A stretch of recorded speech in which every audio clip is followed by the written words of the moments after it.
별일 없이 평안하게 잘 지내셨죠? 네.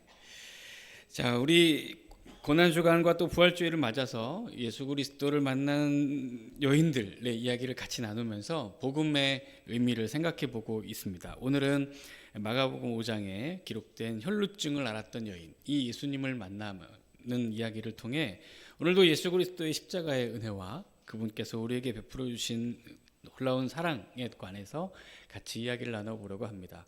오늘도 우리 성령 하나님께서 우리 각 사람에게 분명한 은혜와 또 선명한 성령의 음성을 들려주시기를 예수님의 이름으로 축원합니다.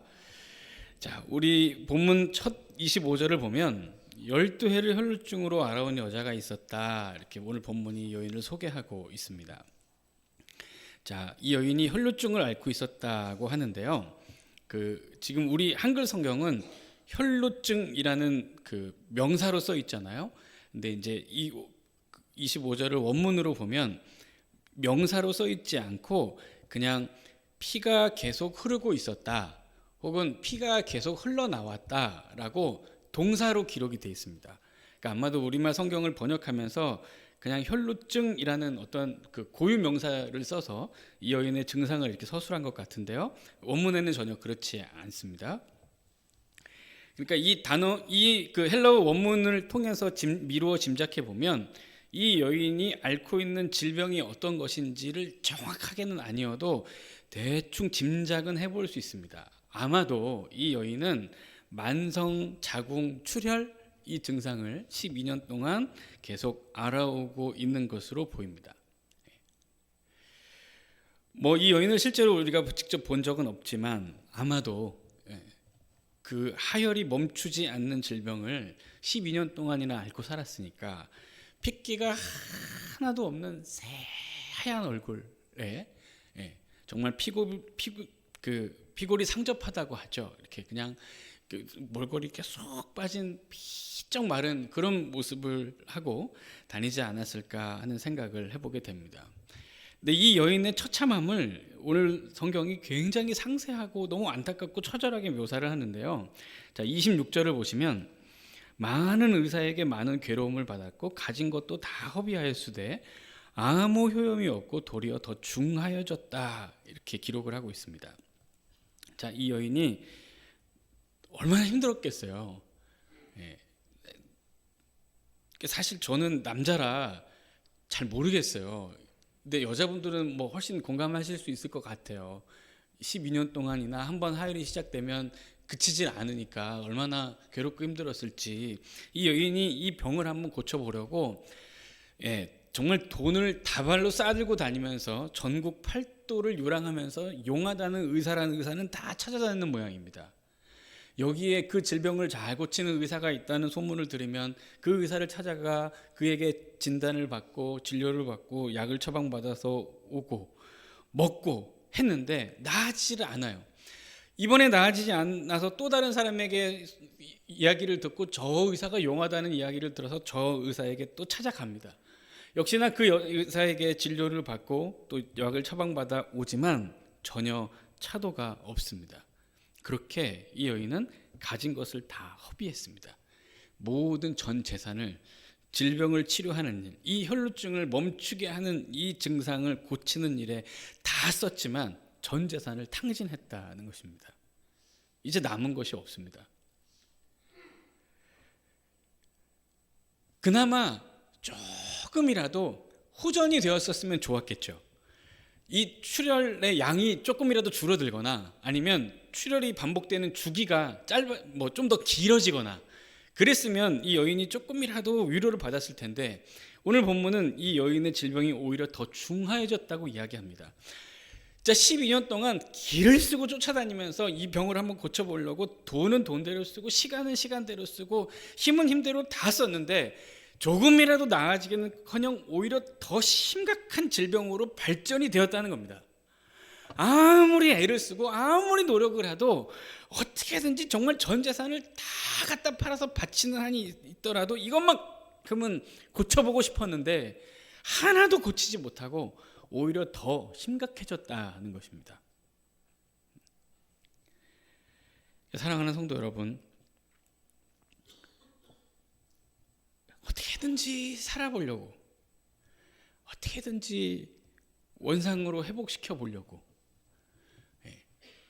그것이 건강이든 어떤 깨진 관계든 아니면 정말 심각한 삶의 위기와 문제이든 무엇이든지요, 어떻게든지 한번 해보려고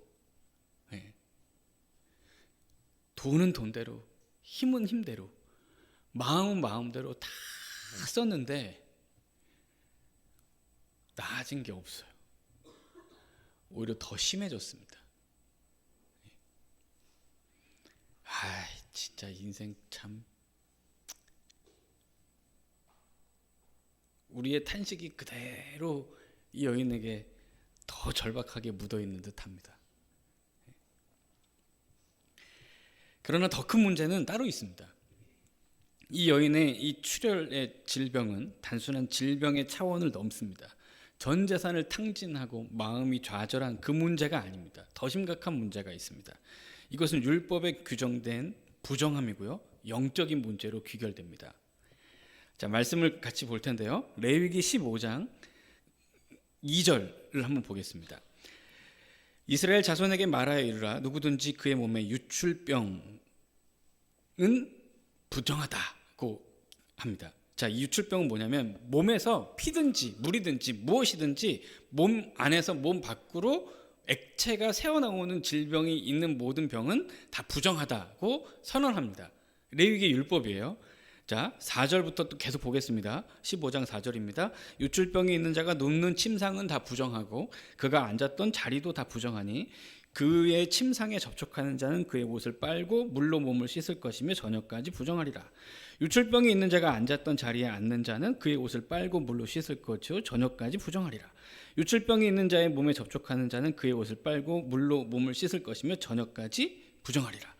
15장 10절, 그의 몸 아래에 닿았던 것에 접촉한 자는 다 저녁까지 부정하며 그런 것을 옮기는 자는 그의 옷을 빨고 물로 몸을 씻을 것이며 저녁까지 부정하리라. 자, 하나 더 볼게요.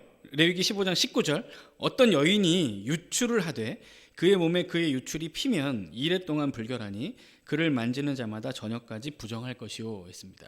특별히 여러분 19절을 보시면 여인이 그의 몸에 유출이 피면 7일 동안 부정하다고 하죠. 이거는 정확하게 여성의 생리의 기간을 말하는 겁니다. 그러니까 여성의 자궁에서 하혈이 시작되면 이 여인은 부정합니다. 근데 이 부정한데 이 부정한 사람을 만지면 그 사람도 부정해집니다. 그리고 레위기의 율법에 따르면 신체 접촉뿐만 아니라 그 부정한 자가 앉았던 침대나 의자도 부정해져 가지고 그가 누웠던 침대나 의자를 만진 사람도 부정해집니다. 그러니까 직접적인 신체 접촉이 아니라고 하더라도 그가 접촉한 그 어떤 것에 접촉하면 동일하게 같이 부정하게 됩니다. 그러니까 이 여자는 그냥 육신의 질병도 질병인데 한마디로 부정타는 여자예요. 부정탄 여자, 부정하게 만드는 여자, 모든 사람을 지저분하게 만드는 여자, 더럽고 추악하게 만드는 여자인 거죠. 그러니까 자연적으로 이 여인은 사회의 무리에서 더불어 함께 살 수 없었습니다. 만나면 접촉을 하면 다 부정해지니까요. 자연스럽게 이 여인은 홀로 고립된 채로 12년간 살 수밖에 없었습니다. 그러니까 더더욱 기를 쓰고 고치려고 애를 썼겠죠. 그러나 그럼에도 불구하고 전혀 호전이 없이 오히려 더 그 질병이 중해졌다는 것입니다. 그런데 오늘 본문은 놀라운 일이 일어났다고 기록을 하고 있습니다. 이 부정한 여인은 예수 그리스도의 소문을 듣고 예수께로 나옵니다. 그리고 예수 그리스도의 옷자락에 손을 대죠. 자, 27절을 보면 예수의 소문을 듣고 무리 가운데 끼어 뒤로 와서 그의 옷에 손을 대니 이는 내가 그의 옷에만 손을 대어도 구원을 받으리라 생각함일러라. 29절까지 보면 이에 그의 혈로 근원이 곧 마름에 병이 나온 줄을 몸에 깨달으니라 했습니다. 자, 좀 전에 우리 레위기 15장의 규례들을 보았습니다. 몸에 유출이 있는 자, 특별히 출혈이 있는 여성은 부정합니다. 그럼 그 부정한 사람과 접촉하면 아까 어떻게 된다 그랬죠? 동일하게 부정해집니다. 그의 부정함이 거룩한 자를 전염시킵니다. 그의 정결하지 못함이 정결한 자를 더럽게 만드는 겁니다. 그래서 그도 부정하게 되는데 오늘 이 여인이 예수 그리스도의 옷자락에 손을 댔습니다. 그러면 레위기의 율법에 따르면 어떻게 돼야 되죠? 부정한 여인이 예수 그리스도의 옷에 손을 댔으니까 예수님은 부정한 여인과 접촉한 것이 되잖아요. 그러니까 이 예수 그리스도는 부정한 여인과의 접촉 때문에 부정해져야 합니다. 그게 상식이고 그게 율법입니다. 여러분, 감기 걸린 사람하고 건강한 사람이 악수도 하고 포옹도 하고 같이 밥도 먹고 했습니다. 그러면 감기 걸린 사람의 감기가 건강한 사람한테 얼마 가겠습니까? 건강한 사람의 건강한 기운이 감기를 내쫓겠습니까? 당연하죠. 감기 걸린 사람의 감기 그 바이러스가 건강한 사람에게 침투해서 건강한 자를 전염시키는 거 아닙니까? 그 반대로 되는 경우가 있나요? 그런 기적은 일어나지 않습니다. 상식적으로나 의학적으로나 불가능한 일입니다. 그런 건 없습니다. 마찬가지입니다. 부정한 자와 정결한 자가 접촉하면 부정한 자가 정결한 자를 부정하게 만들지 정결한 자가 부정한 자를 거룩하게 만들고 깨끗하게 만들지 않아요. 그런데 오늘 희한하게 이 부정한 여인이 예수님과 접촉을 했는데 거룩하신 예수님의 거룩함이 부정한 여인의 부정함을 씻고 그를 거룩하게 만드는 놀라운 기적이 일어나는 것입니다. 이 부정함의 법칙이 예외가 된 것이죠. 이 놀라운 일이 어떻게 일어났는가? 우리 출애굽기 29장의 말씀을 같이 한번 보겠습니다. 출애굽기 29장 말씀 한번 띄워주세요.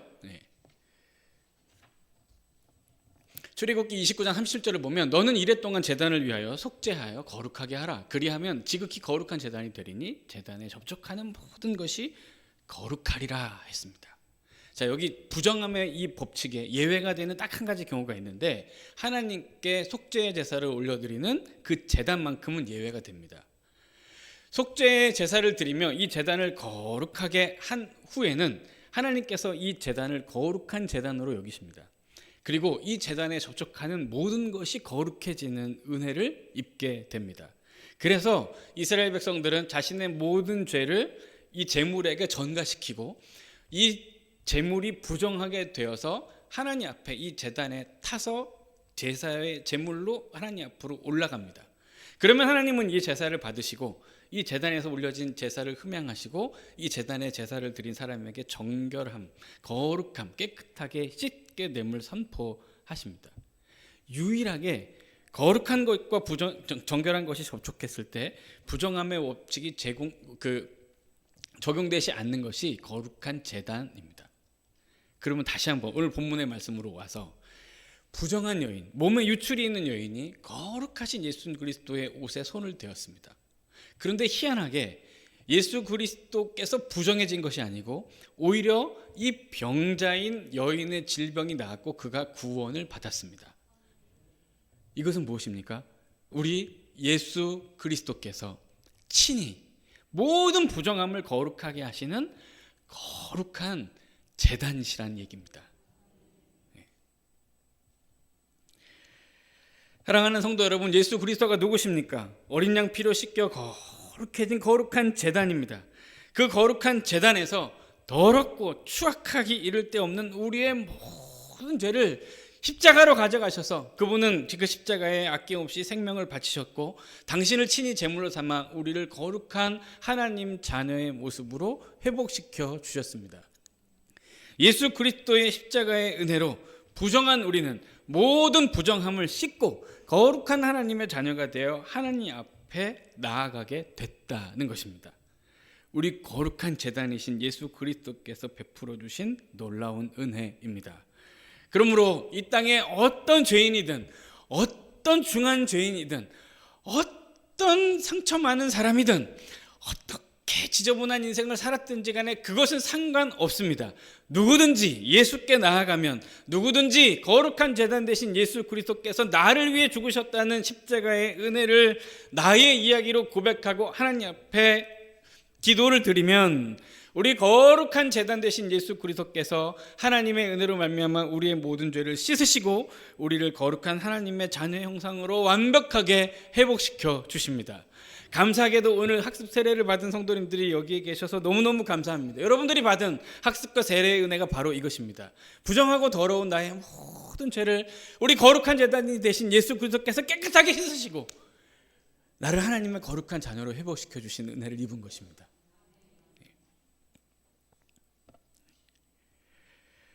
오늘 본문의 29절을 볼까요?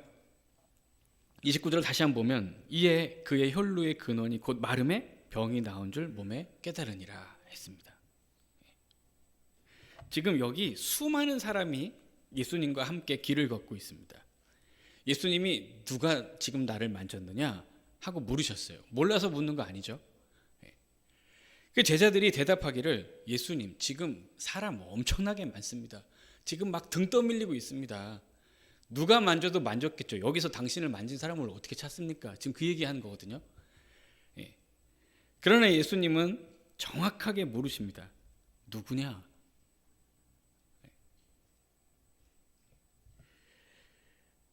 그리고 32절을 보면 예수님께서 이 행한 여자를 보려고 둘러보셨다고 하죠.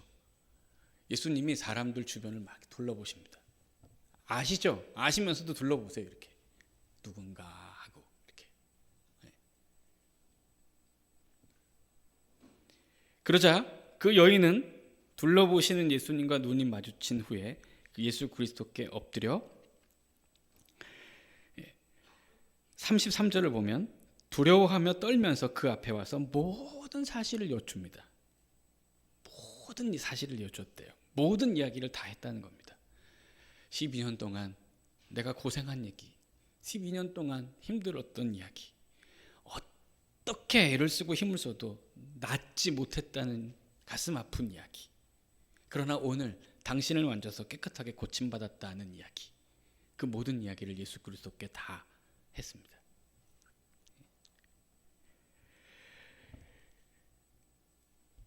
(29절을) 다시 한번 보면 이에 혈루의 근원이 마름에 병이 나은 줄 몸에 깨달으니라 했습니다. 여기 수없이 많은 사람들이 있습니다. 그런데 예수 그리스도의 구원의 은혜를 받은 이 여인은 자신의 몸속에서 지금 놀라운 치유의 역사가 일어났다는 것을 직감했습니다. 이 여인의 몸속에 어떤 반응이 어떻게 일어나는지는 모르겠습니다. 성경이 기록하지 않으니까 뭐 가슴이 뜨거워졌는지 아니면 배 아래가 따뜻해졌는지 모르겠어요. 어떤 변화를 어떻게 느꼈는지 어떤 반응이 일어나는지는 모르겠습니다만 어쨌든 이 여인은 예수 그리스도의 옷을 만지자마자 부정한 자를 다 거룩하게 하시고 깨끗하게 하시는 하나님의 은혜가 자신에게 임했음을 그는 직감했습니다. 부정할 수 없는 은혜의 놀라운 경험을 이 여인은 수많은 회중 가운데 아주 생생하게 경험하고 있는 것입니다. 여러분, 은혜를 받은 것을 부정할 수 있습니까? 은혜 받은 느낌을 우리가 거절할 수 있습니까? 나는 은혜 받지 못했다고 말할 수가 없습니다. 오늘 말씀을 준비하는 가운데 그날 생각이 났습니다. 어떤 날이냐면 저도 예수님 처음 만난 날, 정말 가슴이 터질 것 같아서 막 눈물이 하염없이 흘러나와서 주체할 수 없이 정말 심장이 막 터질 것 같았던 그날. 여러분 다 있으시잖아요. 그렇죠? 그날 주님 나를 만나주셨던 그날, 그날의 그 감격, 이걸 어떻게 모르겠습니까? 수많은 사람이 여기 있지만 하나님이 한 분 한 분 만나세요. 저도 수련회 때 은혜 받았는데 저만 수련회 때 찬양하고 기도한 거 아니었습니다. 저는 죽겠더라고요. 그날 우리 하나님이 다 각자 만나십니다. 지금도 보세요. 그 여인을 보려고 둘러보셨다고 하시지 않습니까? 사랑하는 성도 여러분, 저는 오늘도 여러분 한 사람 한 사람을 우리 구주 예수 그리스도께서 만나신다고 믿습니다. 근데 한번 생각해 보세요. 그날 진짜 가슴 뜨거웠던 그날, 아유 그날이 언젠가 가물가물하진 않으신가요? 그런 마음, 그런 느낌을 받아본 적이 한참 된 건 혹시 아닌가요? 우리가 너무 무감각해지고 하나님의 은혜에 감격하는 믿음이 살다 보니까, 너무 고생하다 보니까 다 사라져버린 건 아닌가 하는 생각이 들었습니다. 그래서 기도하면서 준비했습니다. 사랑하는 성도 여러분, 하나님이 우리를 처음 만나주셨던 그날, 정말 거절할 수도 없고 거부할 수도 없고 이거 아니라고 어떻게 진짜 주체할 수 없었던 그 감격과 그 감동과 그 가슴 벅찬 심장이 터질 것 같은 그리스도의 은혜와 사랑이 오늘 이 자리에서 회복되는 은혜가 있으시기를 예수님의 이름으로 축원합니다. 하나만 더 나눌까 합니다. 자, 오늘 본문의 34절을 보시면 예수님이 자신 앞에 엎드려 모든 사실을 이야기한 이 여인에게 이렇게 말씀하십니다. 예수께서 이르시되 따라 내 믿음이 너를 구원하였으니 평안히 가라. 내 병에서 놓여 건강할지어다. 예수님은 이 여인을 딸아 하고 부르셨습니다. 복음서에서 유일하게 딸이라는 단어가 쓰인 곳입니다. 그동안 이 여인은 부정한 여인, 부정 타는 여인, 그 피나는 여자, 그 피 안 멈추는 여자, 그 핏기 없는 하얀 여자, 그렇게 불렸겠죠. 그 누구도 사랑하는 딸, 존귀한 딸 그렇게 부르지 않았습니다. 그러나 이날 부정한 자신을 깨끗게 해주신 우리 예수 그리스도께서 참으로 다정하게 부르십니다. 딸아, 딸아. 부정한 여인 맞죠? 부정타게 하는 여인 맞죠? 핏기 하나 없는 얼굴 하얀 여자 맞죠? 저기 혼자 사는 그 여자, 예, 맞죠? 다 맞습니다. 다 맞아요. 그러나 맞습니다. 뭐가요? 하나님의 딸 맞습니다. 부정할 수 없습니다. 부인할 수 없습니다. 하나님의 딸이라면 딸인 거죠. 하나님의 아들이라면 아들입니다. 우리가 다 하나님이 사랑하시는 아들이며 딸입니다. 사랑하는 성도 여러분, 오늘 말씀을 듣는 가운데 하나님이 딸아, 카메라 보고 제가 얘기할게요. 딸아, 아들아. 여러분들 직접 들을 수 있는 은혜가 있기를 바랍니다. 우리 하나님 들려주신다고 믿습니다. 사랑하는 성도 여러분, 2000년 전 온몸으로 전율하며 이 여인을 만나주셨던 예수 그리스도의 은혜가 저와 여러분들에게도 오늘 이 자리 이 순간에도 생생하게 살아 역사한다고 믿습니다. 모든 부정함을 깨끗게 하시고 모든 연약함을 온전하게 바꿔주시고 우리의 슬픔과 절망과 좌절을 기쁨과 만족과 감사와 감격과 찬양으로 바꾸시는 우리 구주 예수 그리스도, 우리 아버지 하나님의 은혜가 저와 여러분들의 삶에 가득하시기를 예수 그리스도의 이름으로 축원합니다. 기도하겠습니다. 하나님 아버지, 감사합니다. 무거운 죄와 삶의 무게를 지고 하나님 앞으로 갑니다. 크신 사랑으로 용서해 주시고 받아 주시옵소서. 사랑하는 자녀라 불러주시고 안아주시니 감사합니다. 사랑과 자비의 예수 그리스도의 이름으로 기도드립니다. 아멘. 우리 찬송